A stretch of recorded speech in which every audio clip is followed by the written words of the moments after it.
When I said that this would be a monthly series, I know for a fact that a lot of you guys thought I was capping. But what's up guys, welcome back to episode 3 of this series on this channel where we go back in time, we go to the 90s, we go to the 2000s, and we see what the IWC used to be like back in the day. On the last episode, we found a post from 1998 where we found someone who was hating on Stone Cold Steve Austin. We also found a post from 1999 where somebody predicted that JBL would be WWE champion by 2005. We have been finding so much cool stuff, but it's another month, it's another episode, and I got so many more cool posts to show you guys. So let's get straight into it right after a word from the sponsor of today's video. This video is sponsored by Raid Shadow Legends. So everyone has heard of Raid Shadow Legends, and today I want to take a moment to talk about my favorite bit of super tough content in the game, the Doom Tower. So this huge tower is basically a giant prison, and for thousands of years there have been some pretty bad guys locked up in this tower, but now the tower is failing, nobody knows what to do, so it's up to you to go up there and do some damage and make sure the bad guys don't get out. And to climb to the top, you're gonna need an army of champions, and as you progress it gets harder and harder. The tower is filled with these bosses, so you gotta make sure you go prepared with your specialists. The Doom Tower is tough, it's engaging, exciting, and it's something you need to experience for yourself. Raid has so much new content and just dropped a brand new feature, Awakening, and a brutal new dungeon, the Iron Twin Fortress, but the most anticipated drop is the super powered legendary version of Death Knight. Ultimate Death Knight is one of the best champions in the game, and it can be yours for absolutely free. All you have to do is log in and play Raid for 7 days between now and October 27th, and he's yours. There has never ever been a better time to get started, and feel free to use promo code DKRises by the way for a bunch of free items to instantly level up your strongest new champion all the way to level 50 5-star ascension. And if you haven't started playing Raid yet, click the link in my description or scan my QR code here on the screen and you'll get unique bonuses worth $30. We're talking a free epic champion Various, 200k silver, 1 energy refill, XP boost, and 1 ancient shard so you can summon awesome champions as soon as you start the game. All this treasure will be waiting for you, and it's that easy. Just click the link in the description or scan the QR code and I'll see you in the game. Now back to the video.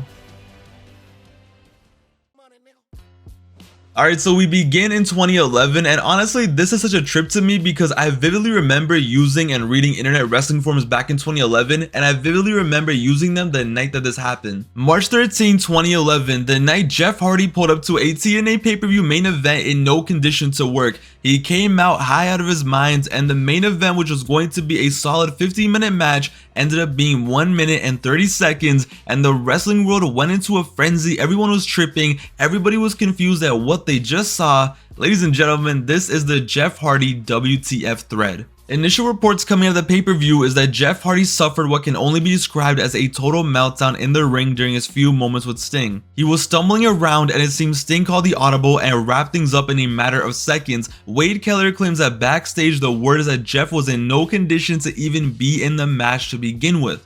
TNA, this is why you don't deserve to succeed. How the F could TNA let him go out there? Seriously, how? How could any company in their right mind with lawyers let somebody go out there in such shit condition? I hope Sting putting a stop to it wakes TNA up. TNA, you can't send your talent out there when they're in no shape to be out there. The fact that this happened, the fact that TNA was willing to go along with this still blows my mind now in 2022. But yeah, so most replies were like that, right? Like, yo, this is crazy, this is so sad, like, you know, Jeff needs some help, Jeff needs to go to rehab.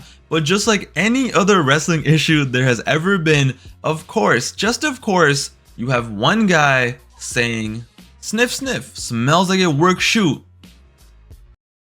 Bro, shut the fuck up, man. Yo, this is the thing about wrestling. Yo, someone can literally pull up to an arena with a gun, just pew pew pew, shoot someone, there's blood everywhere, they're visibly dead, and people still be like, yo, I don't know, man, looks like it worked to me, man, oh my god. Like, yo, please just stop it, get some help. Some people really think that anything and everything that happens in wrestling is a work. Like nah, bro, why don't you go work on getting some bitches or something? If this is legit, then Hardy should be released tonight. You can write it as he can't get the job done against Sting, so he's not useful to Bischoff. This guy is way too unreliable even for Jeff Hardy.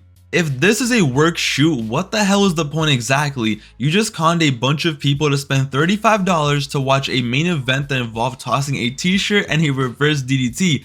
TNA probably just lost a fair amount of buys for the next month based off that, as the people who were paying customers this month at Venture are not going to be next month.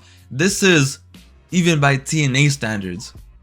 This was a crazy time. I remember watching this live, like totally legally, I promise. Totally legally, totally ordered it. Watching it live, and I was 13 at the time, and even me, I could sense that something was off. Like, Jeff Hardy did not look normal on this night. Nothing about the main event was normal. In my opinion, even watching back then, it was clear that Jeff Hardy was not himself that night. But no, not to the IWC, not to these f***ing detectives apparently. Yeah, nothing seemed wrong with Hardy in that video in my opinion.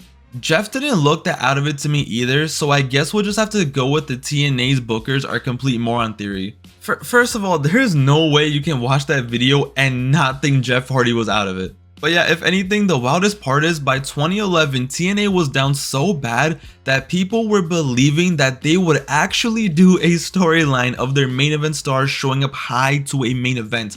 Like, what? No, this company in 2011 was just on one. Literally. But yeah, if there is one lesson to take from this episode, it doesn't matter if it's 2011 or 2022. We saw with the whole CM Punk Kenny Omega thing. Wrestling fans will always believe that everything is a work. I'm telling you, it doesn't matter the situation. You want some proof?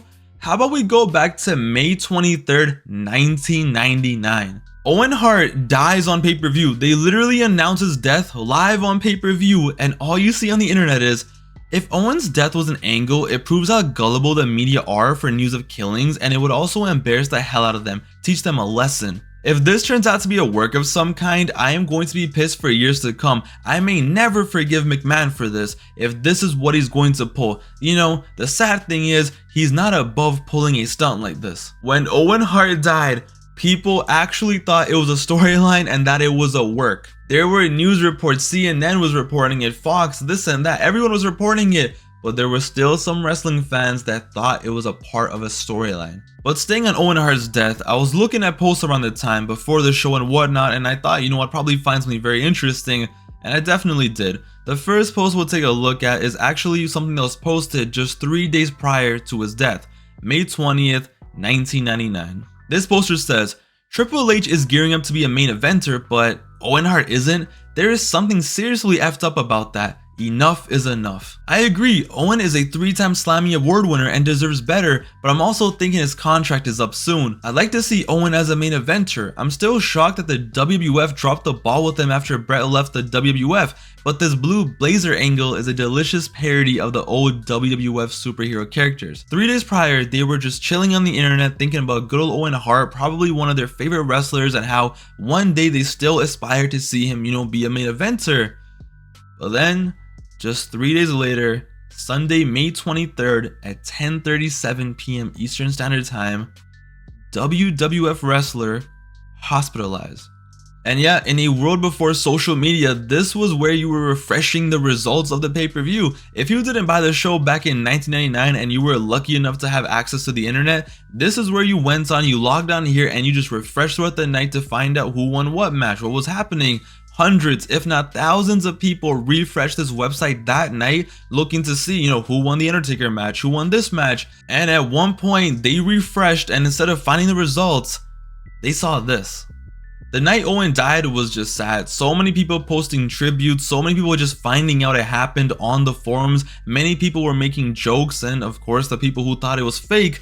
But one of the most chilling posts was this one right here that was posted while the show was still going on. It was still on the air, and it just simply says, Owen's dead, just end the damn pay-per-view. What a crazy piece of wrestling history. These early internet wrestling fans just finding about Owen's death in real time, they're grieving about it, you know, they're expressing their feelings. It's all right here. Well, let's move on to 2001 and let's talk about the homie Stone Cold Steve Austin. And when you think of Austin in 01, of course, the first thing that comes to everyone's mind is the heel turn. And I present to you a post one night before the iconic WrestleMania 17 heel turn. Does anyone else think Austin will lose and turn heel? One night before the iconic heel turn, the infamous heel turn, there were some people on the internet that were actually predicting it. But the thing is, it didn't get much traction. Like on this post here, there was only one reply to it, and it was like, how the hell could you even turn Austin into a heel? He is everything a heel should be, and the people still love him for it. And I mean, he's not wrong, and that's why the heel turn was so hard to get over, but it was super cool to find a post like this just one night before, because I feel like a lot of people could see it coming, but it seems so out of left field and so crazy, they're like, yeah, nah, it's probably not gonna happen. But yo, if anything, what is even more surprising is, just take this in. So WrestleMania 17 is widely regarded as the most hyped up WrestleMania, one of the most hyped up main events in wrestling history. You know, everyone knows that about WrestleMania 17. But look what I found going into WrestleMania 17. There were people on the internet fronting like Austin versus Rock wasn't the most hyped up match ever, and I actually found a bunch of hipsters who were pretending like they weren't even excited for it. Do these two normally have good matches together? Do they even have good ring chemistry with each other? Have they sold for each other in pay-per-view matches? Have their styles changed so much since WrestleMania 15 that a 4 or 5-star match is unlikely when facing each other? Bro, just shut up and watch the show. It gets worse though. The main event is surely not worth spending $39.95 on. Austin's gonna win and regain his title and cry and drink beer, blah blah blah. Good thing by the time this match is going on, I'll be very intoxicated.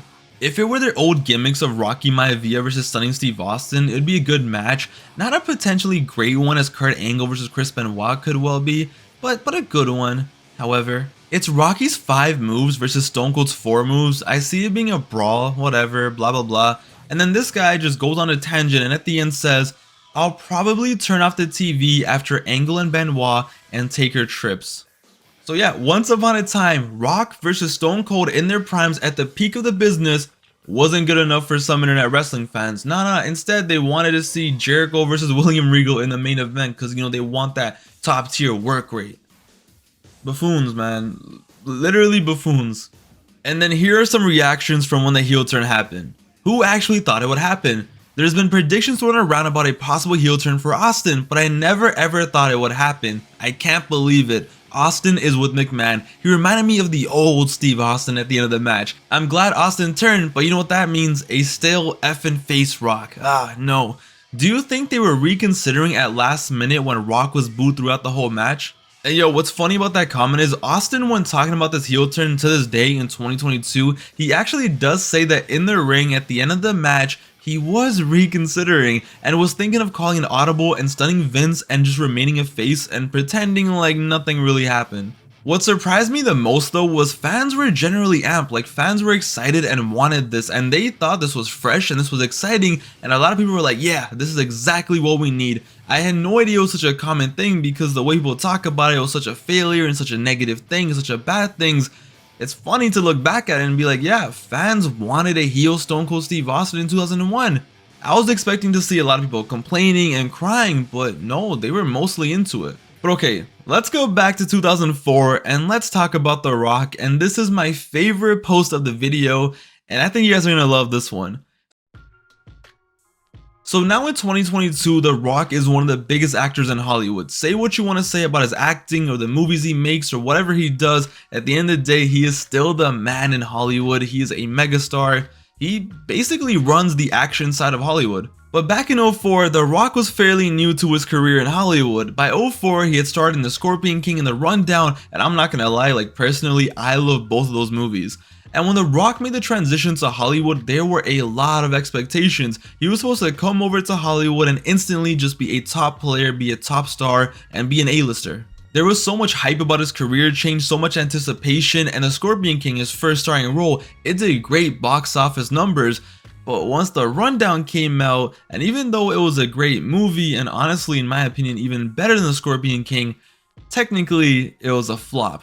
So by 04, the critics and the people were looking at The Rundown and Scorpion King, and they were looking forward at the movies that The Rock had lined up, and they were kind of like, yo, maybe The Rock isn't going to be what we all thought he was going to be. Maybe The Rock isn't going to be this generation's Arnold. And many people in Hollywood started saying, maybe The Rock is not a bankable star. So once that spread, of course, the internet wrestling fans found out about that, and in the IWC, it became a whole thing about how The Rock is not a bankable star. So I found a post from 2004, and it's actually in defense of The Rock, and this is a hilarious post. It's a post where someone compares the career of Ben Affleck to The Rock, and how Ben Affleck has been in some crazy successful movies with big budgets, big casts, and he's had some great hits, but at the same time, He has his own fair share of flops as well, but he is still regarded as a top tier star in Hollywood. So he has this post, he compares it, and he ends it with saying, "The point I'm trying to make is that The Rock is fairly new to Hollywood, not a big name established star like Ben Affleck,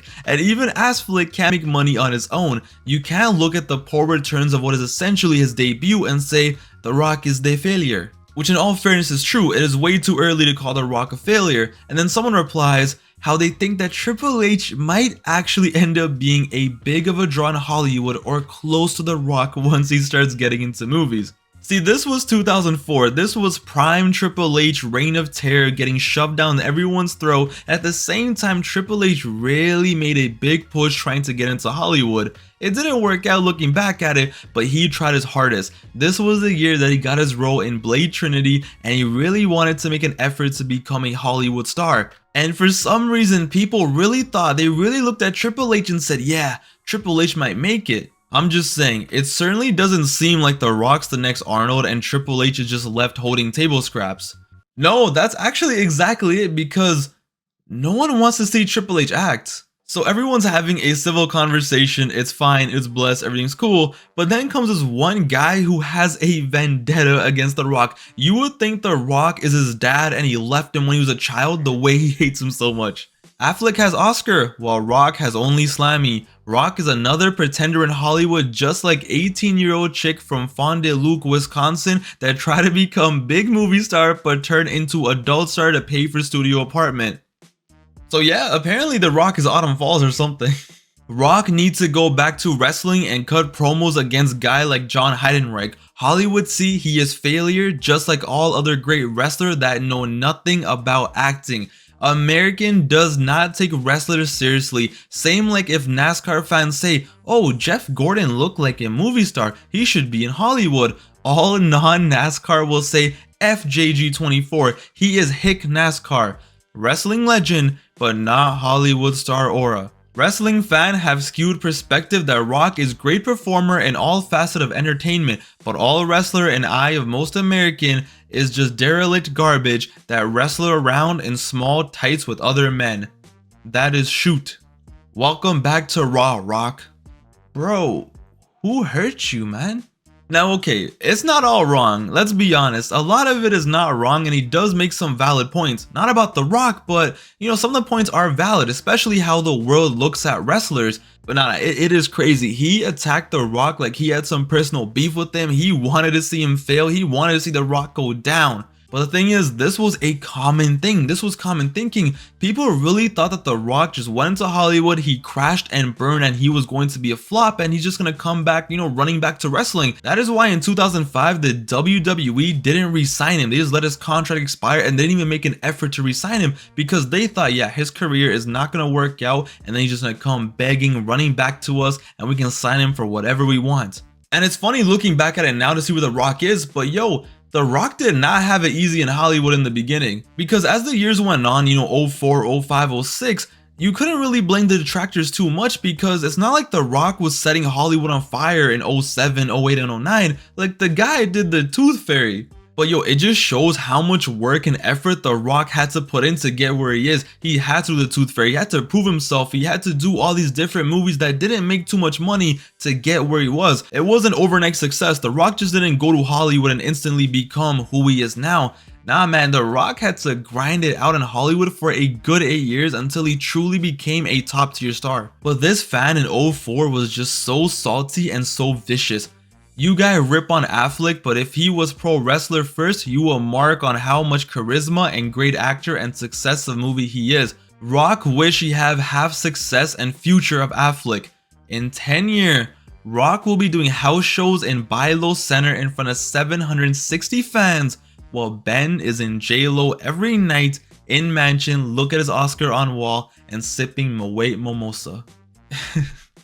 That, my friends, is a true hater. But yeah, no, The Rock never really did any house shows after that, but in 10 years, he did come back and break some WrestleMania records. Oh, and I'm pretty sure in like 12 years, he also became the highest paid actor in Hollywood. Now, honestly, it's really cool because like I said, now we see The Rock, we see him as this big star and everything's great, everything's fantastic, and now we're begging him to come back.